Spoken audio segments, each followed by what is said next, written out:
Saudari-saudaraku yang terkasih, pesan sabda Tuhan hari ini adalah supaya orientasi hidup kita tetap terarah pada Allah dan tidak melekat pada tubuh kita ini, pada harta milik dan harga diri kita.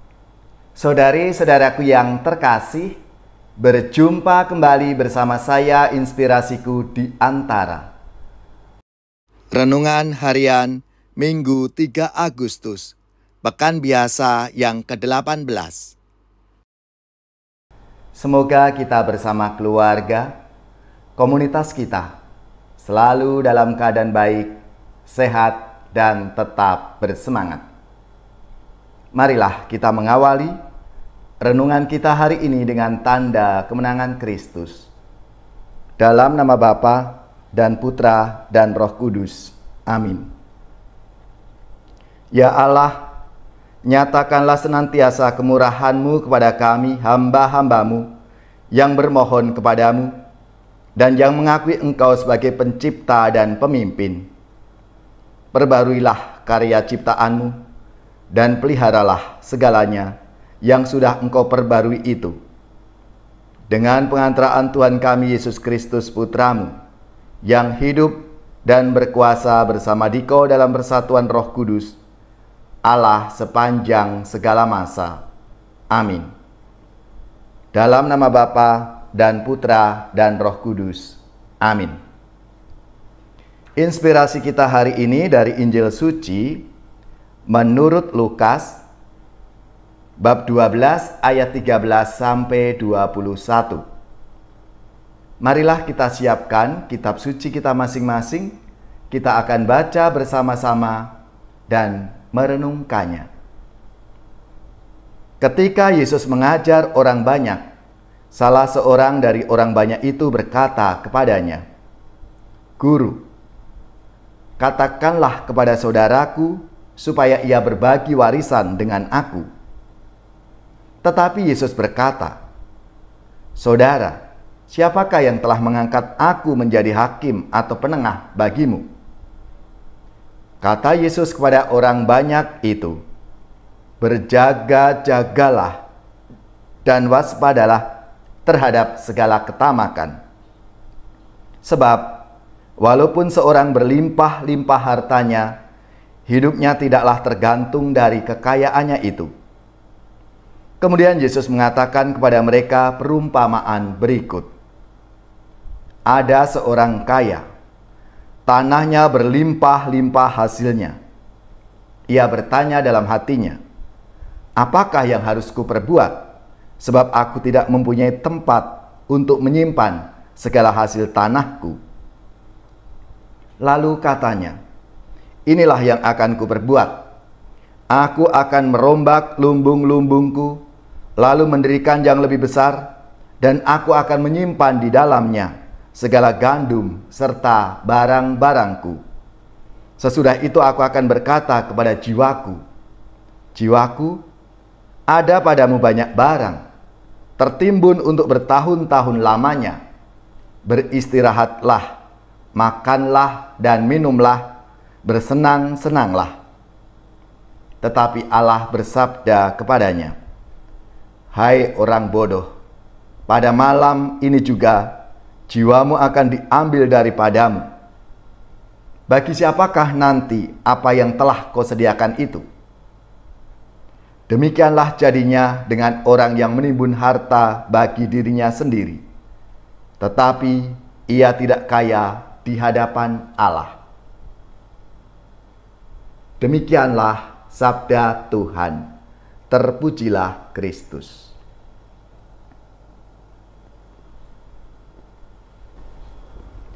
Saudari-saudaraku yang terkasih, dalam terang iman Kristiani, hidup kita itu sejatinya adalah perjalanan kembali kepada Allah yang Maha Kuasa, Allah Sang Pencipta. Namun pada kenyataannya, perjalanan ini tidaklah mudah dan mesti ditempuh lewat pertempuran rohani untuk melawan godaan-godaan dan semangat jahat yang membuat kita melupakan dan menolak Allah. Seorang rahib dan teolog mistik Kristiani, Evagrius Ponticus, ia menguraikan bahwa adanya 8 godaan utama yang menyebabkan pikiran dan hati manusia itu mudah melentur, menjadi buta, dan membiarkan diri dikuasai oleh hawa nafsu dan nafsu jahat. 2 godaan pertama berkaitan dengan kelekatan pada tubuh, yaitu kerakusan dan nafsu birahi. Lalu 4 godaan berikutnya berkaitan dengan harta milik, yaitu keutamaan, kemurungan, kemarahan, dan kemalasan. Sedangkan 2 godaan terakhir berkaitan dengan harga diri, yaitu kesombongan dan rasa gengsi. Saudari-saudaraku yang terkasih, pesan sabda Tuhan hari ini adalah supaya orientasi hidup kita tetap terarah pada Allah dan tidak melekat pada tubuh kita ini, pada harta milik dan harga diri kita. Oleh karena itu, Santo Paulus dalam bacaan yang kedua mengajarkan 2 hal penting kepada jemaat di Kolose dalam proses pertobatan dan pertumbuhan hidup untuk mengatasi dalam hidup beriman seseorang itu, yaitu ora et labora, berdoa dan berkarya atau bekerja. Di satu sisi jemaat Kolose diajak untuk bertekun dalam askesis, yaitu latihan rohani, doa dan kontemplasi untuk mengatasi segala doa. Meski didorong untuk terus-menerus mencari dan memikirkan perkara yang di atas, supaya ingatan akan Allah terus terjaga dan iman serta cinta akan Tuhan Yesus semakin tumbuh dan berbuah. Namun di sisi lain, kehidupan doa mesti dipadukan dengan praksis hidup yang nyata, yaitu lewat mati raga, kerja yang tekun, dan perbuatan-perbuatan kasih untuk membangun kesejahteraan hidup bersama. Lalu melalui bacaan yang pertama, kitab pengkhotbah dan juga sabda Tuhan hari ini, Injil menurut Lukas, kita diingatkan bahwa bila hati dan budi kita ini dikuasai oleh kerakusan dan ketamakan, maka perlahan-lahan seluruh hidup kita itu pun akan berubah. Hidup yang semula happy, bahagia, damai, sejahtera, kreatif, pelan-pelan akan berubah menjadi penuh dengan kesedihan, kegelisahan, kelelahan, dan kemalasan. Oleh karena itu, saudari-saudaraku yang terkasih, marilah kita belajar untuk menjaga kedamaian dan kebebasan hati dan budi kita dengan bertekun dalam doa, mati raga, dan berbagi kasih di tengah-tengah keluarga, komunitas kita, gereja, dan masyarakat, supaya kita tidak tergoda oleh nafsu-nafsu duniawi. Marilah, saudari-saudaraku yang terkasih, kita mohon rahmat Tuhan supaya kita terus ada di jalannya. Lewat doa-doa kita, lewat mati raga kita, dan semangat berbagi kita untuk mewujudkan rahmat dan kasih Tuhan dalam hidup kita.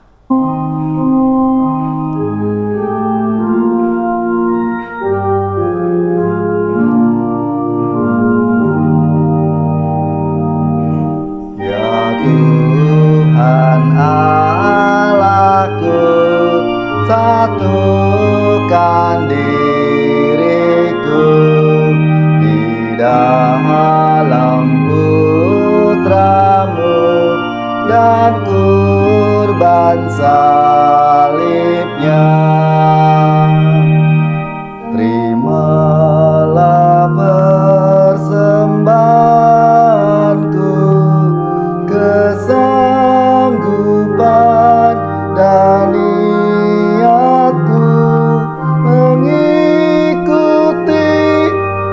kehendak-Mu demi keluhuran-Mu.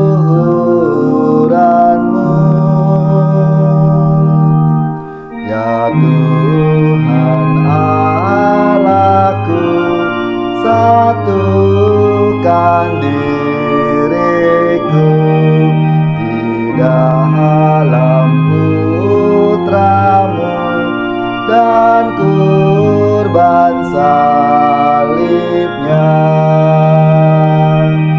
Hidup berjuang bagi-Mu dan bagi seluruh umat-Mu. Ku relakan, ku korbankan keinginan diriku. Ya Tuhan Allahku, satukan diriku di dalam Putra-Mu dan kurban salibnya. Demi amanat cinta-Mu, ku ikhlaskan segalanya. Seluruh hidup bagi-Mu dan bagi sesamaku.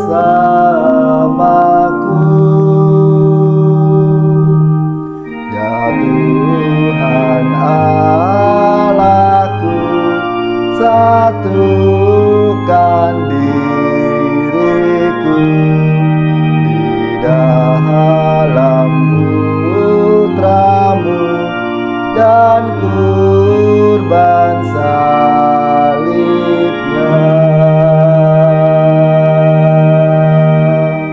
Saudari-saudaraku yang terkasih, marilah kita mengakhiri renungan kita hari ini dengan mohon berkat Tuhan dan akan menerima tugas perutusan. Mari kita siapkan hati kita. Semoga saudari-saudara sekalian, keluarga-keluarga, komunitas kita, orang-orang yang kita doakan, mereka yang sakit, yang menderita, seluruh tugas, belajar, pekerjaan, usaha serta karya pelayanan kita, dibimbing, dilindungi dan diberkati oleh Allah yang Maha Kuasa, Bapa dan Putra dan Roh Kudus. Amin.